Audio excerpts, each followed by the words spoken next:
మనము బియ్యంతో మినపప్పు వేసుకొని అట్లాగా దోశలు అలా చూసింటాము. కానీ నేను మిల్లెట్స్తో దోశ వేస్తున్నానండి. ఇవి అరికెలు.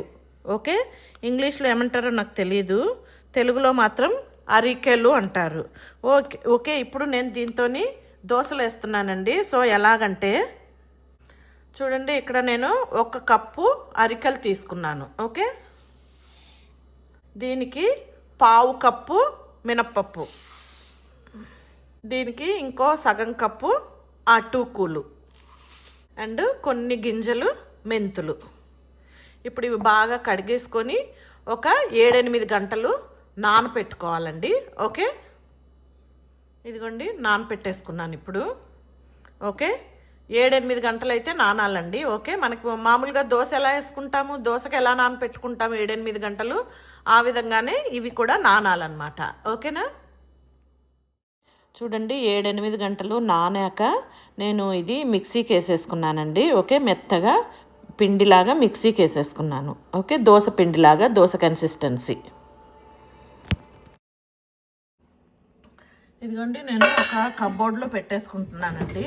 కొంచెం వామ్ ప్లేస్లో పెట్టామంటే హీట్ జనరేట్ అయ్యి మనకి ఫాస్ట్గా ఫర్మెంట్ అవుతుందన్నమాట.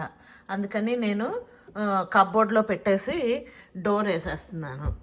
డార్క్ ప్లేస్లో పెట్టుకుంటాం. ఇదిగోండి, మనము ఫర్మెంట్ చేసుకున్న పిండి బాగా పులిసిందండి.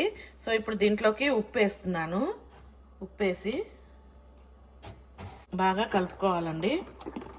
నేను రుబ్బుకునేటప్పుడే కొంచెం వాటర్ ఎక్కువ వేసి రుబ్బుకున్నాను కాబట్టి ఇంక ఇప్పుడు ఏమీ వాటర్ వేయట్లేదండి. ఓకే,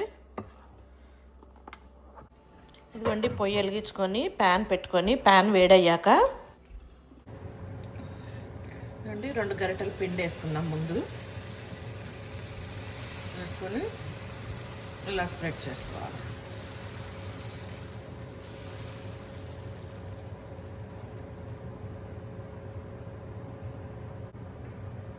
కొంచెం ఆయిల్ వేసుకుందామండి దోశ మీద. చూడండి, కాసేపటికి బాగా కాలిందండి. మనం అసలు బియ్యం అనేది వేయలేదు కదా, అందుకని ఇరిగిరిగిపోతుంది. వచ్చింది కానీ కొంచెం ఇరిగిపోయింది. చూడండి,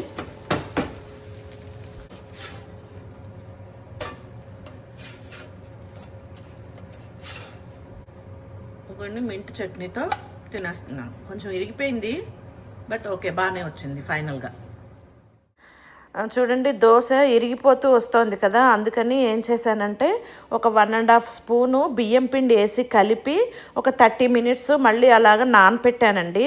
తర్వాత మళ్ళీ దోశ వేసుకుంటున్నాను. 30 మినిట్స్ తర్వాత వేస్తున్నాను దోశ అనేది. ఓకే, చూద్దాం ఎలా. 30 మినిట్స్ తర్వాత బియ్యం పిండి కలిపాక దోశ వేస్తున్నానండి. కానీ ఇందాకట్లాగా పల్చగా వేయట్లేదండి, కొంచెం థిక్గా వేస్తున్నాను.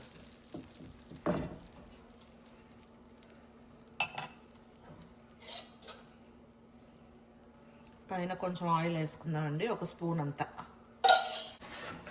చూడండి, కాసేపటి తర్వాత కొంచెం బ్రౌనిష్గా కాలిన తర్వాత కాసేపటికి తిరగేస్తున్నానండి.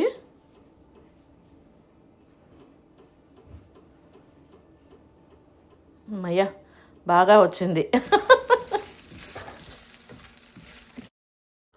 ఫ్లిప్ చేసుకున్నాక బ్యాక్ సైడ్ కూడా కొంచెం సేపు ఒక 1 మినిట్ పాటు అలా కాల్ చేసుకొని తీసేసుకొని